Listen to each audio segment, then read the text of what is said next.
이 시간에는 요한복음 12장 24절 25절을 중심으로 해서 생명을 받은 성도의 사명, 이런 자의 말씀을 상고하는 건데 은혜 받기를 원합니다. 각박한 세상을 살아가면서 예수님이 하신 요한복음 12장 24절의 내가 진실로 진실로 너에게 이르노니 하나님의 미랄이 땅에 떨어져 죽지 아니하면 하늘 그대로 있고 죽으면 많은 열매를 맺느니라는 본문의 말씀을 통해서 하나님이 주신 생명이 있는 동안에 성도가 할 힘쓸 일이 무엇인가를 새삼 느끼게 됩니다.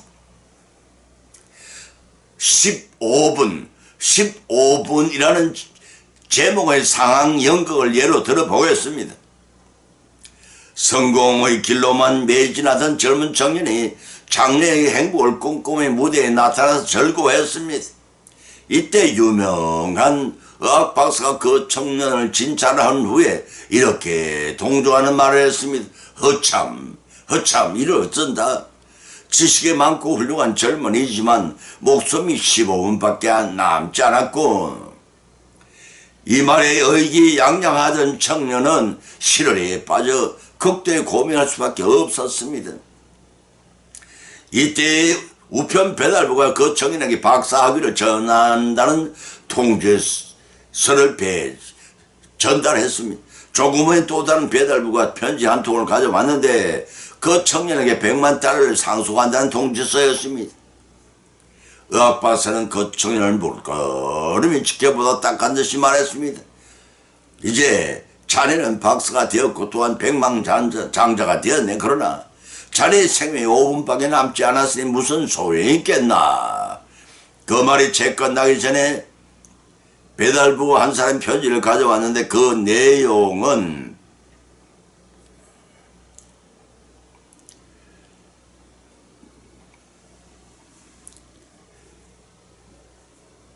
그 청년이 그처럼 사모하던 여자에게서 결혼하자는 결혼 성낙서였던 것입니다. 박사는 혼자 말처럼 자 이제는 자네가 원하던 모든 소원을 다 이뤘네만 그러나 생명이 이제 1분밖에 남았다는 걸 잊어서는 안 되네. 이 말을 들은 청년은 자신에게 남은 시간과 지금까지 모든 일들을 주체할 수가 없어서 고민하다 그만 극도의 고민에 쓰러져 죽고 말았습니다. 마태복음 16장 20절에서 예수님이 말씀하시기를 사람이 만일 온 천하를 얻고도 제 목숨을 잃으니 무엇이 유익하리요? 사람이 무엇으로 주고 제 목숨을 바꾸겠느냐고 하셨습니다. 그렇습니다. 정작 자신의 영생에 대해 아무것도 준비하지 않았던 그 청년 알았던 결과 그 예화 속의 청년처럼 우리도 영생을 준비하지 않고 세상의 부귀 영화와 건세와 명예를 위하여 살아왔다면 종국에는 후회와 절망의 죽음뿐일 것입니다. 사랑하는 성도 여러분, 지금도 무엇을 위해 여러분은 살아오셨습니까? 지금부터라도 하나님이 주신 생명이 있을 동안에 성도와 힘쓸 일이 무엇인가를 돌이켜보십시다. 성경에서 세 가지 말씀을 발차의 본문으로 삼고 상고하는 건데 피차의 은혜를 받고 실천하심으로써 예비하신 영생을 복을 다 받고 누리시는 그러한 축복 여생이 되시기를 예수님 이름으로 간절히 축을 드립니다. 첫 번째는 하나님을 기쁘시게 해야 한다는 것입니다. 로마서 12장 2절을 찾아보면 기록하기를 너희는 이 세대를 본받지 말고 오직 마음을 새롭게 함으로 변화를 받아 하나님의 선하시고 기뻐하시고 온전하신 것이 무엇인지를 분별하도록 하라고 하였습니다.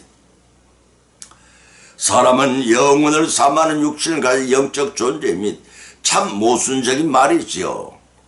인간은 영과 육으로 구성된 존재인지라 한정된 생명을 가지고 있어서 어느 누구도 목숨이 다하면 죽어서 흙으로 돌아가지만 영혼은 분리되어 불신자는 심판의 부활로, 성도는 영생의 부활로 심판대 앞에 모두 다 설 것입니다.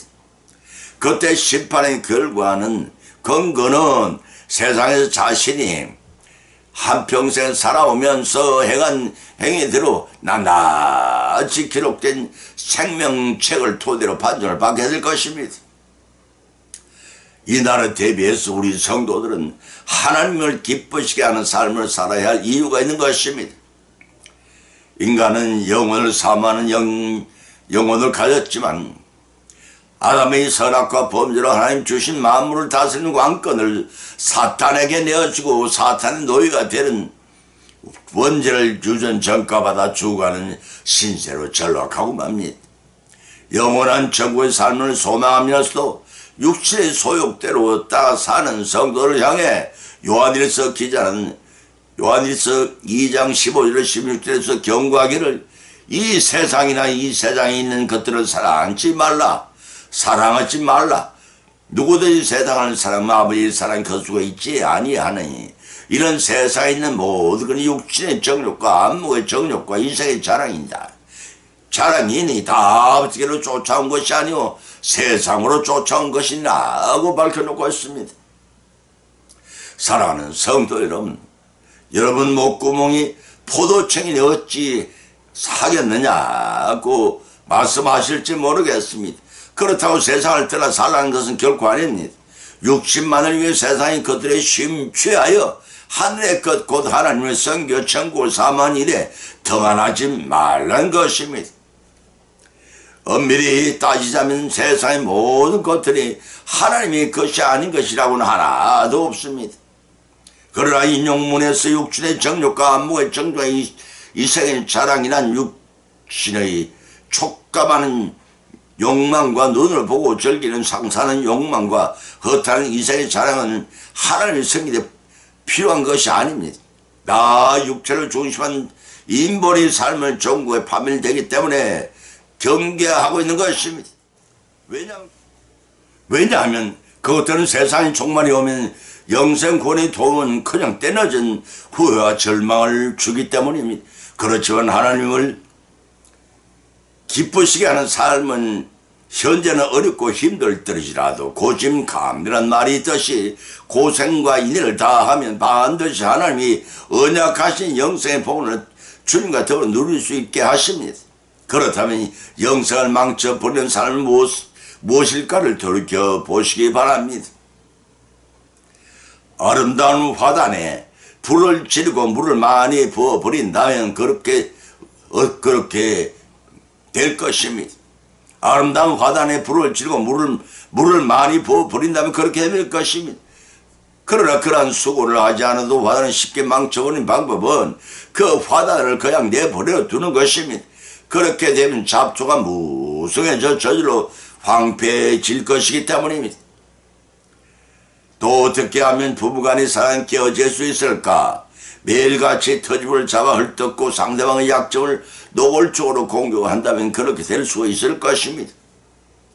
그러나 그렇게까지 수고할 필요도 없습니다. 남편은 아내를, 아내는 남편을 마치 존재하지 않는 양 내버려 두면 됩니다. 서로가 무관심하고 방탕하게 생활하며 법을 어기고 건강을 막고 상하거나 악한 세상에 돌아간 대로 그저 나를 맡겨두면 저절로 나를 망쳐버리게 되고 말 것입니다.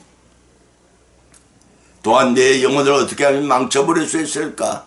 하나님의 존재와 그 진리를 철저하게 배척하며 하나님이 안 계신 것처럼 내 영혼을 아무 가치 없는 것처럼 관심 없이 내버려 둔다면 곧 우참히 망쳐버려질 것입니다.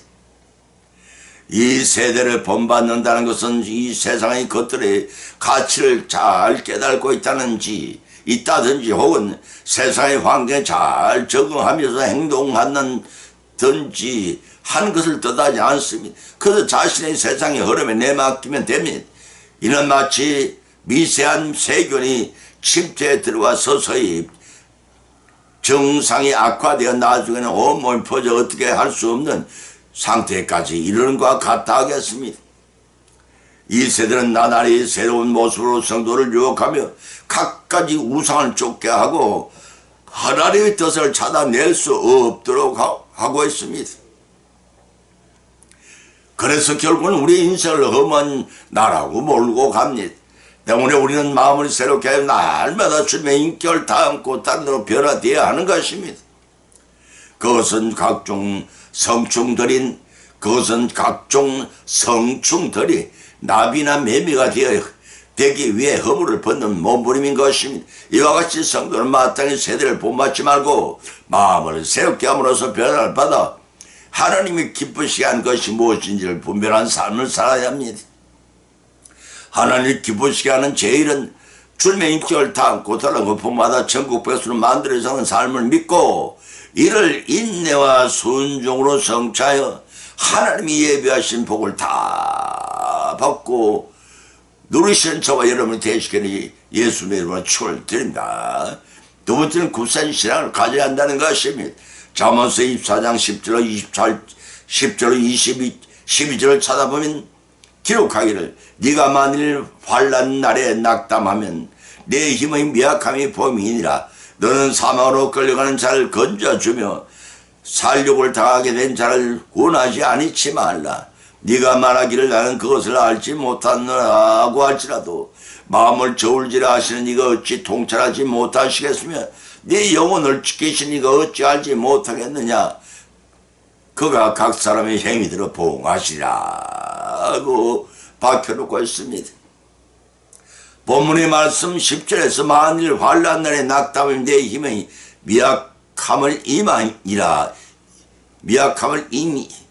미약함임이라고 해서 이 말씀의 뜻은 진정 지혜로운 자는 역경과 곤란한 때에 그 진가를 발휘한다는 의미를 내포하고 있습니다. 무지한 자는 용맹하여 함부로 날뛰다가 낭패를 당하지만 지혜 있는 자는 사리가 너무 깊은 나머지 재고 하다가 기회를 잃어버리고 맙니다. 그러나 하나님의 말씀을 끝까지 인도로 순종하는 자는 기도함으로써 진퇴를 분명히 하여 낭패 당하는 일을 당하지 않습니다. 다시 말해서 미련한 자는 환난을 당하면서 그 환난을 이겨내기 위한 아무 노력도 기울이지 않고 쉽게 자포자기하여 상황을 더욱 악화시킵니다. 그렇지만 지혜로운 자는 자신의 축적한 지혜를 이용하여 그 상황을 용기 있게 헤쳐나가려고 했습니다. 그때 성령께 도와주시는 역사가 일어납니다. 지혜롭고 믿음 있는 자는 환난 때에 확연히 구분이 됩니다. 그래서 주님께서 주여 주여 하는 자마다 구원을 다 받을 것이 아니라 그 믿음으로 드러날 것이라고 하셨던 것입니다. 본문 11절을 통해 잠언서 기자는 너는 사망으로 끌려가는 자를 구원치 아니치 말라고 하였으니 여기서 사망으로 끌려가는 자는 다 죽을 줄도 모르고 불소로 뛰어드는 나방처럼 자신의 어리석음 때문에 영적 육적 사망의 길로 달려가는 자를 가리킨다고 했습니다.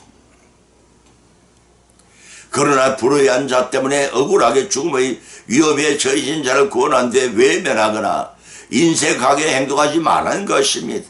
적시로 복음을 통해 구원의 길로 인도하라는 것입니다.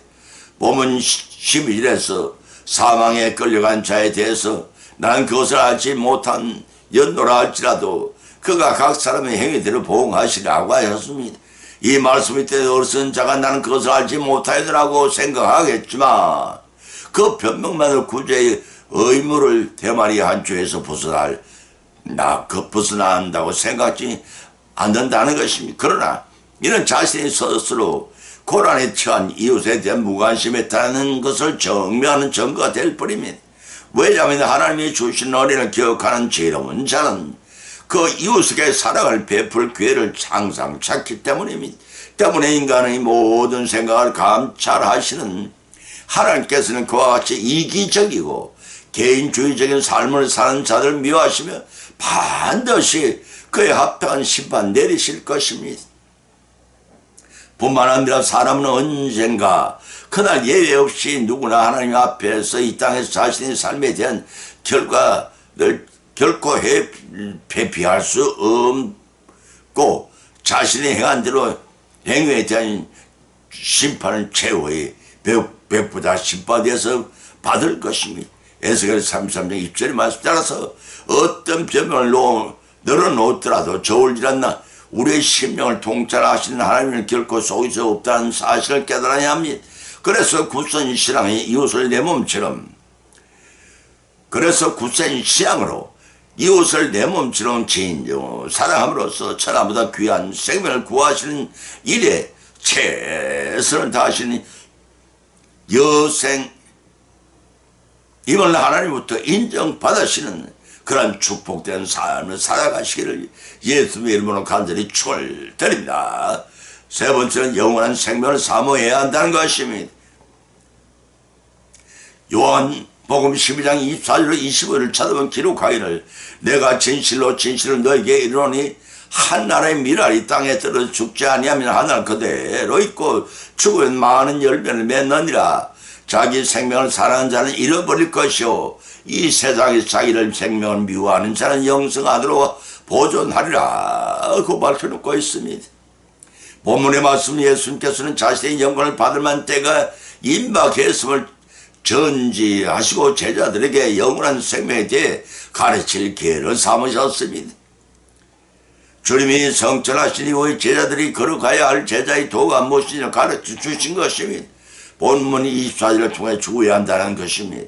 하나님의 미라처럼 희생함으로써 많은 사람을 영생으로 인도한다는 것을 가르치셨습니다.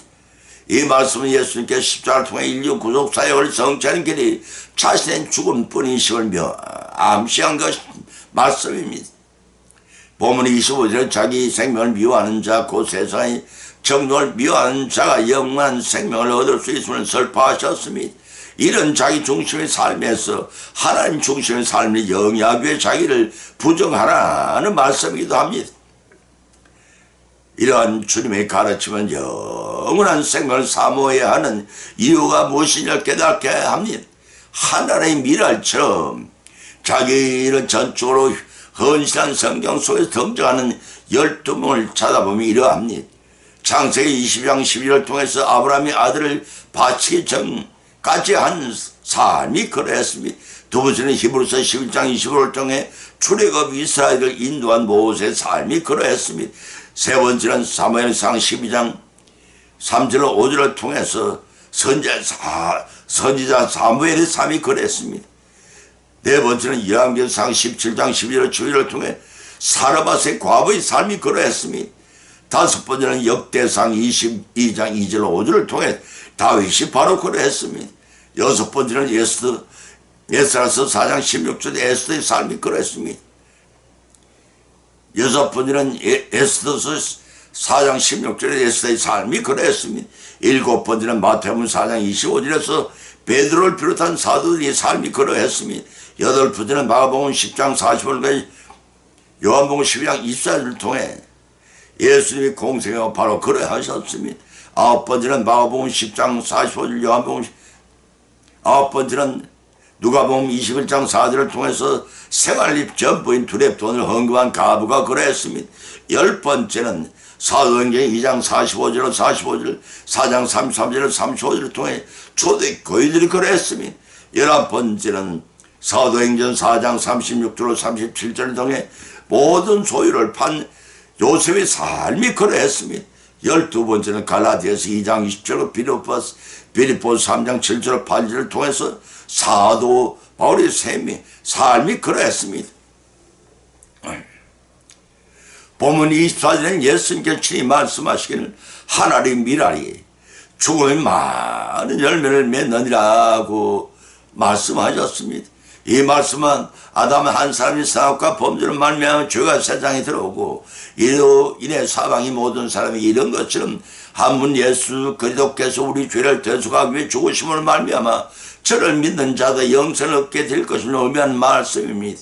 로마서 5장 12절 17절 21절 말씀입니다.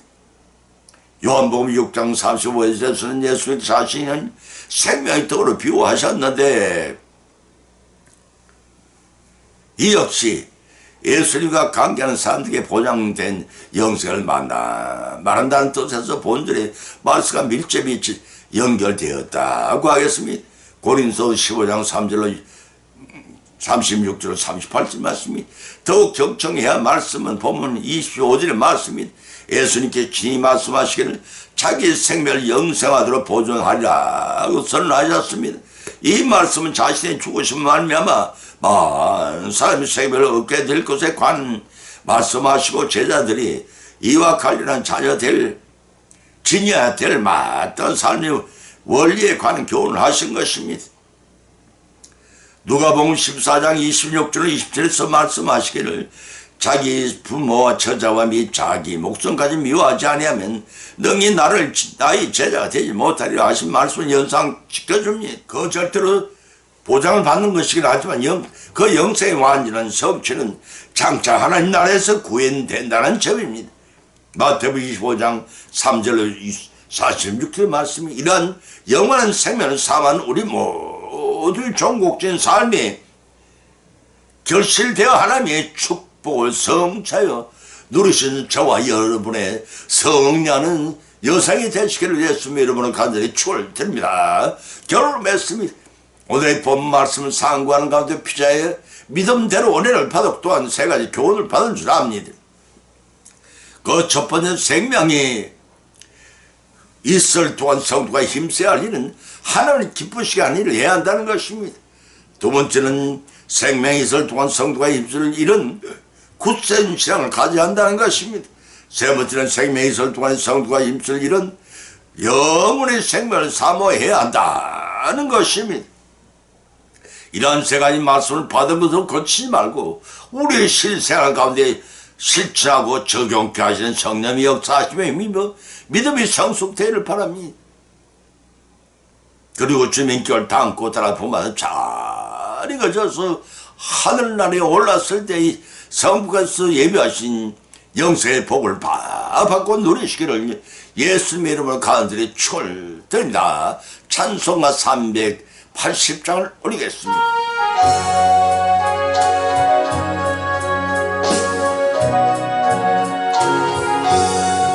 나의 생명 대신 주님 앞에 나아갑니다. 주님 흘린 보혈로 정케 하사 받아주소서. 날마다 주님 찬송하는데